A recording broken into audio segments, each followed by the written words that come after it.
Seek ye first the kingdom of God and His righteousness, and all these things shall be added unto you.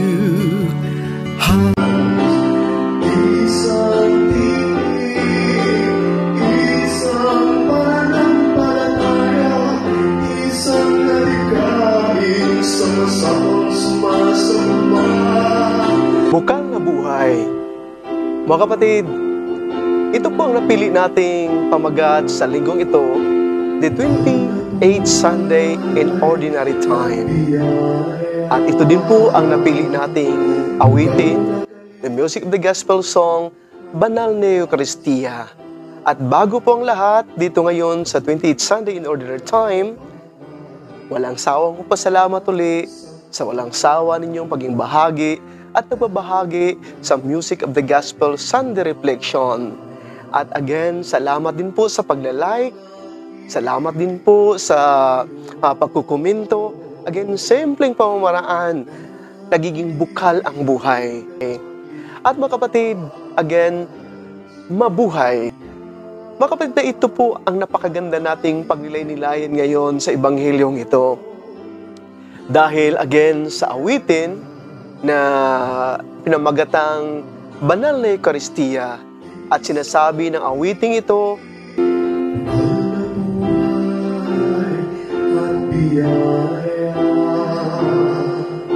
Bukal na kaligayahan at pag-asa, daluyan ang kapayapaan ng sambayanan, tayo na ipagdiwang. So, kung ang buhay isang bukal ng biyaya, ito ay may source. Nagbubukal ito, spring of life. At walang iba po ang naging ugat dito sa bukal ng buhay ay walang iba kundi ang ating Panginoong Diyos. Dahil bukal siya, buhay na buhay. Buhay na buhay ang ating pakipagtungo sa Diyos. That's why, ang pamagat natin ngayon sa linggong ito, bukal na buhay. Ang ating pong perspektibo dito na ang bukal na buhay ay isang selebrasyon. Selebrasyon naman talaga ang buhay. Sino na ba namang hindi magdiriwang, hindi masaya sa buhay na pinagkalooban tayo ng mga biyaya.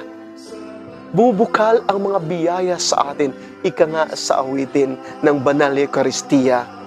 At mga kapatid, nais nating umpisahan sa dalawang salita, dalawang makataga na napakaganda nating paglilinilayan kung bakit nga ba masasabi natin na ang buhay ay isang bukal o bukal ng buhay.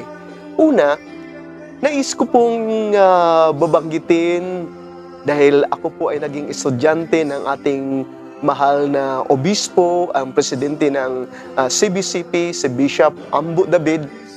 Nung ako ay teolohiya, isa po ako sa kanyang mga mapalad na mga estudyante. At hindi lamang yan, kundi nung ako ay nandun pa sa na-assign sa DAET, no, ako din po isang follower. No? Nung ako ay isang paroko, follower ako doon sa programa na Men of Light. So, nai-influensyahan ako dito. At nais kong gamitin itong mga katagang ito na ito ay binabahagi na natutunan ko doon sa Men of Light at lalong-lalo na sa mahal nating obispo na si Bishop Ambo David. Tingnan natin mga kapatid, ang dalawang salitang ito. Unang salita dito ay kumbidado. Kumbidado dahil doon sa ating ebanghelyo ngayon, ang isang hari ay naghanda ng selebrasyon. Isang selebrasyon ng kaharian ng Diyos ay katulad daw. Katulad ng isang hari na naghanda ng bangkiti sa kasalan. Bangkiti, isang celebration, wedding celebration. At sa isang wedding celebration, ginagamit natin palagi ang kataga sa wikang Pilipino, kumbidado. Kumbida. Celebration. Kumbida. So, makikita natin sa isang kumbida ng kasal, yun ang nais nating bibigyan ng pagnilay-nilay. Dahil pag minsan, hindi natin naunawaan, hindi natin nabibigyan ng pagpapahalaga, ano ba yung kumbida? Yes, nandyan yung pagkain na binibigay, nandyan yung pagkain na hinahanda. Ngunit titingnan mo natin kapatid, ano ba ang importante sa kumbida? Ang importante pa sa kumbida ay yung pagkain. Yes, nandyan ang lahat ng mga selebrasyon ay nandyan yung pagkain. Pagminsan naging sentro sa atin ang pagkain. Ngunit hindi po yun ang napakasentro sa ating selebrasyon. Ang napakasentro dito mga kapatid, titingnan natin yung salitang kumbida. Ang salitang kumbida ito ay Espanyol na pananalita na tinatanggap, ginagamit natin ito sa wikang Pilipino. Kahit sa amin, sa Visayas, ginagamit itong katagang kumbida. At dyan sa salitang kumbida, dalawang salita yon mga kapatid. Kagaya ng compassion, yung wed, passion is passion of Christ, is suffering, no? And then, kung sabihin natin, nahabag ka sa isang tao, compassion, nakipag-isa ka, nilagay mo yung sarili mo sa kapakanan ng isang tao na naghihirap. So, compassion. That's why masasabi natin, compassion, nahabag ako sa taong yun. Ngunit sa kumbidan, makikita din po natin na nandoon yung wed, no? Doon sa wikang Pilipino ay iba yung spelling natin, kiyon, Q-U-M. But again, ang tugon dito ay isang kumbida, isang pa rin, no? Nandoon yung wed. Vida is life. Vida in Espanyol is life. So, makikita natin sa isang celebration pala, sa wedding celebration, ay nandoon yung, is not a celebration of food. Nandoon lamang itong pagkain para magbigay ng dagdag na saya. Ngunit, alalahanin natin sa kumbida ay is a celebration of life.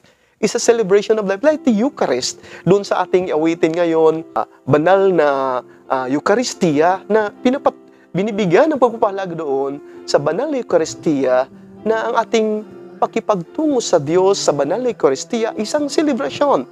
Iniyahan tayo para tayo makipag-isa doon sa kumbida. But it's all about that bread, that wine turns to be the body and blood of Christ. Di ba napakaganda yon? So, it's all about life. So, ngayon, pag sabi natin kumbida, nakipag-isa ka with the life. Nakipag-isa ka sa mga tao na nagdiriwang ng kanilang buhay. Nakipag-isa ka sa tao nag-imbita, nag-anyaya sa iyo. So, nais nating bibigyan ng pagpapahalaga yung salitang kumbida. Ang pangalawang salita dito, kataga dito, ay yung imbita. Imbita. Pag ikaw ay inanyayahan, imbitado ka. So, imbitado ka. Mga kapatid, naunawaan ba natin itong salitang imbita?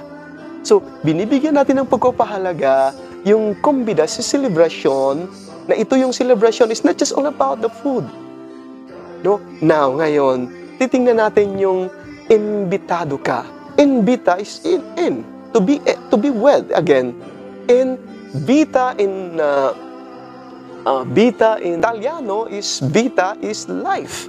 So, ngayon, inimbitahan ka sa isang kumbida, sa isang celebration para to celebrate life. So, celebrate life. So, yun pala, napakalinaw sa ating lahat ng isang celebration, isang pagkumbida sa isang kasalan is not about the food, but it's all about the celebration of life. That's why, mga kapatid, sa ating Ebanghelyo ngayon, na Ebanghelyo hango sa Ebanghelyo ni San Mateo, chapter 22, verses 1 to 14. Ano ba ang tinutukoy dito?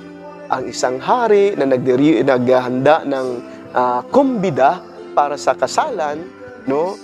Inyayahan niya yung mga tao, inutusan niya ang kanyang mga utusan para mag-imbita. Ngunit, ang makikita natin sa Ebanghelyo na ang maraming tao na nag-refuse dito. Maraming tao na hindi tumutugon dito. Ang daming mga tao na inyayahan. Ngunit again mga kapatid, nais nating bibigyan ng pagpapahalaga na ang imbitasyon, ang kumbida, titingnan muna natin yung taong nag-imbita sa atin. Ano man, sino ba yung taong nag-imbita sa atin? Ay isang taong walang iba, kundi nagpapahalaga sa atin. Isang taong nagmamahal sa atin. Hindi ka anyayahan, hindi ka iimbitahin kung ikaw ay hindi mahalaga sa Kanya. Kung isang taong walang malasakit sa'yo, inimbitahan ka dahil naniwala siya sa'yo, inimbitahan ka dahil mahalaga siya sa'yo, inimbitahan ka dahil mahal na mahal ka sa taong ito. So, makikita pa lang natin na sa imbitasyon pala, sa taong nag-imbita sa atin, mahalaga tayo.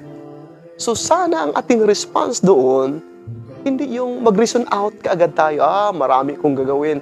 Which is, yan ang nangyari sa ating mundo ngayon. Yan ang nangyari sa ating pagiging isang Kristiyano natin. Yan ang nangyari sa ating kipag-ugnayan natin sa kapwa. Hindi natin naintindihan. Iniisab natin yung mga taong nag-invite sa atin na mahalaga tayo sa kanila. Dahil yun nga, ang ating lamang sariling perspektibo ang tinitingnan natin. Dahil hindi natin naunawaan ano ba yung selebrasyon ng buhay. Ano bang ibig sabihin yung bukal ng buhay? So mga kapatid, ang isang taong nag-imbita sa atin, mahalaga pala tayo. Mahal na mahal pala tayo. So ngayon, makikita natin, nandoon yung salita na kumbidado ka.